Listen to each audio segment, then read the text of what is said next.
Hello everybody, welcome to Savage Ink Studios. I'm your host Ink, and today is the first of the 7 Deadly Sins challenge. Hooray! So I actually am really excited to do this challenge. I've got all the sketches out for all 7. I've got 2 of them completed. Um, so, like I said in my last video, I'm going to try to correlate as best I can my story for this with the topic at hand. So today's 7 deadly sin number 1 is sloth. Now, I think that sloth is supposed to mean laziness more than just sleeping a lot. But I don't have a whole lot of that time I was super lazy stories. But I do have a couple of stories when I was stuck in bed for longer than 8 hours at a time, outside of me being a teenager, in which case, all day long, every summer, bed was where I wanted to be. But, I mean, isn't that most teenagers? No, probably not. Most teenagers probably want to go out and hang out with their friends. But as a teenager who didn't have friends, bed was my friend. My friend was sleep. So, I think the longest that I've ever been, like, stuck in bed was the first time that I ever got the flu. So, here's a little back information on me. When I was younger, my body temperature was abnormally high naturally.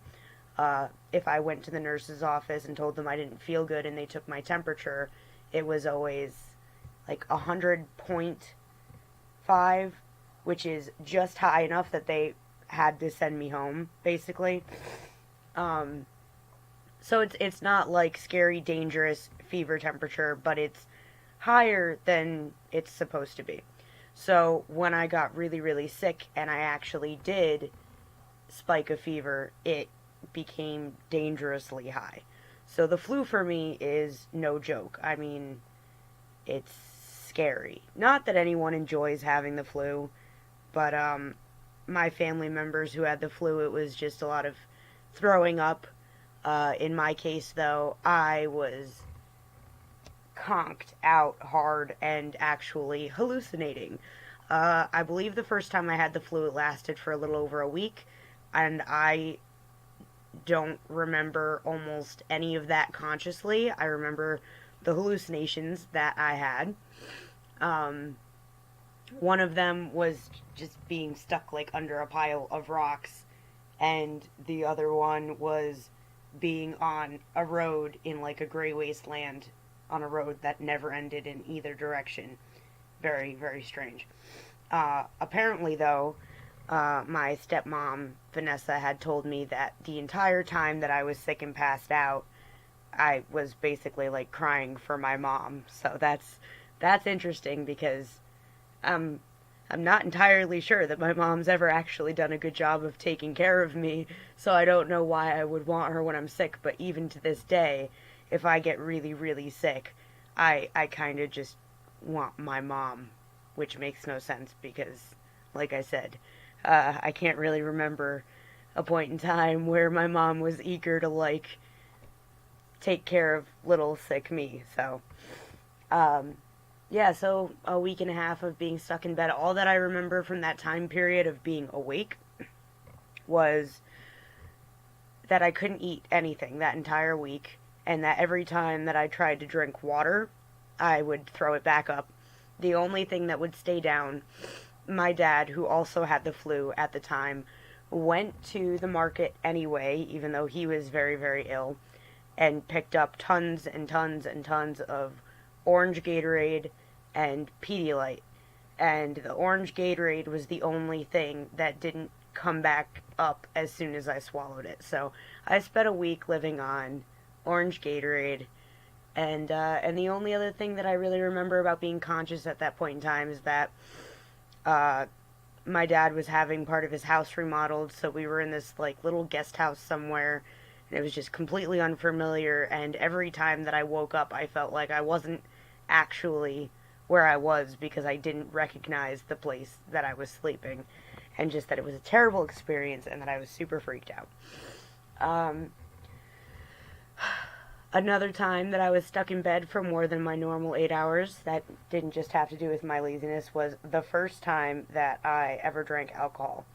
I was pretty young. I was at a relative's house, and it was only like 2 shots of alcohol, but I must have been like 10.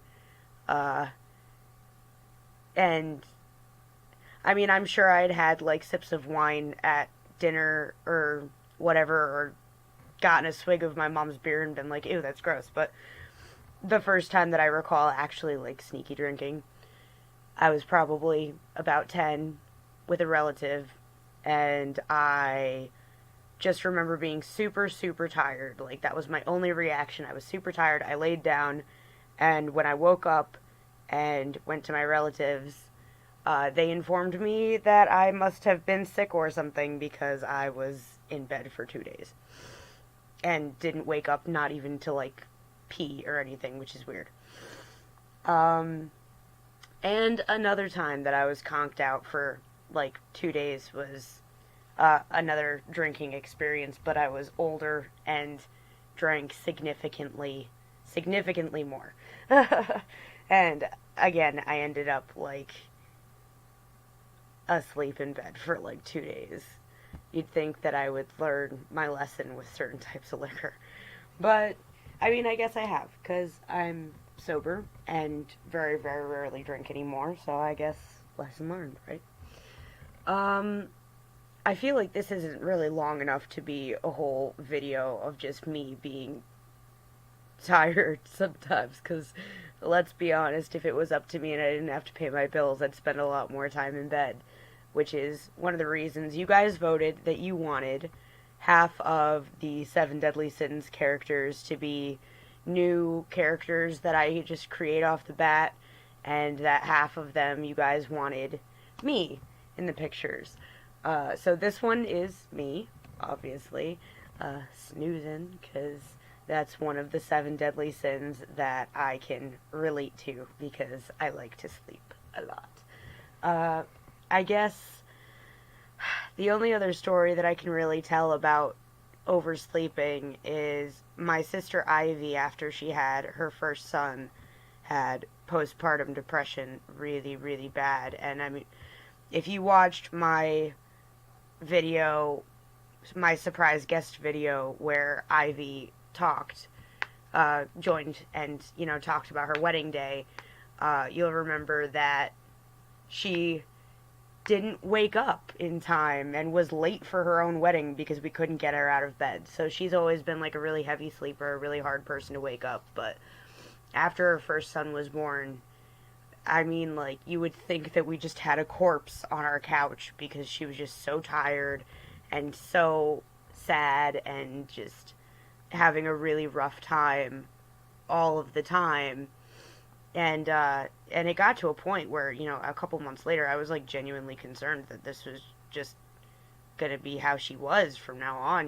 She was just like this vegetable, and everyone was really, really concerned. But she did snap out of it, and she's very, very happy to have her kid. Two now. She has 2 babies now, and they're adorable and squishy cheeked, and she loves them, and I love them, and it's all good. Um, yeah. I don't know what else I have to say on the whole sloth topic. I'm trying to keep it on point here, sticking with the concept. I don't know. I guess I'll just voice my opinion on. I don't understand people who like don't do anything. Like, I get taking a day off because I enjoy a day off from time to time. Just kidding. I never take a day off.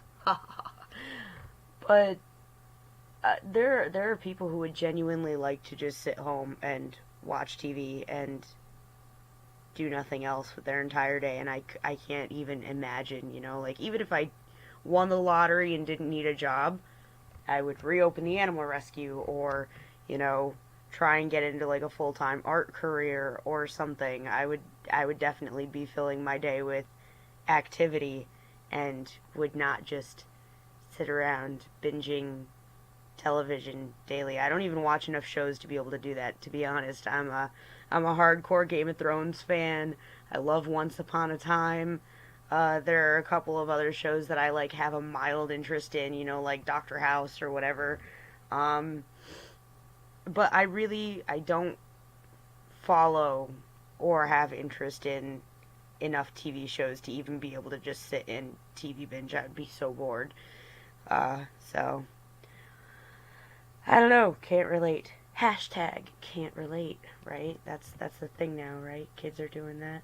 I'm so confused. Yeah, I think that's Twitter, Instagram hashtags. I have no idea. For the record, technically, I'm sure I have a Twitter or an Instagram account somewhere in the existence of the interwebs, but I have no idea how to use them and don't use them at all. So, I hope you guys liked my digital speed paint sketch thing, and I hope you enjoyed me rambling about all the times that I got sick and lazy. And I hope you guys stay tuned because we got a lot of cool stuff coming up. We got a couple of collaborations. We got the rest of the 7 Deadly Sins challenge.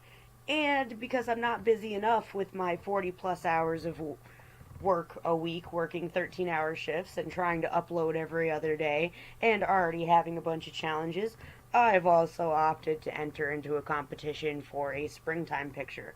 So we'll have that coming soon too, because I'm not overworked enough. Like, subscribe, comments, questions, suggestions, you know where to put them, and I will see you guys in the next one.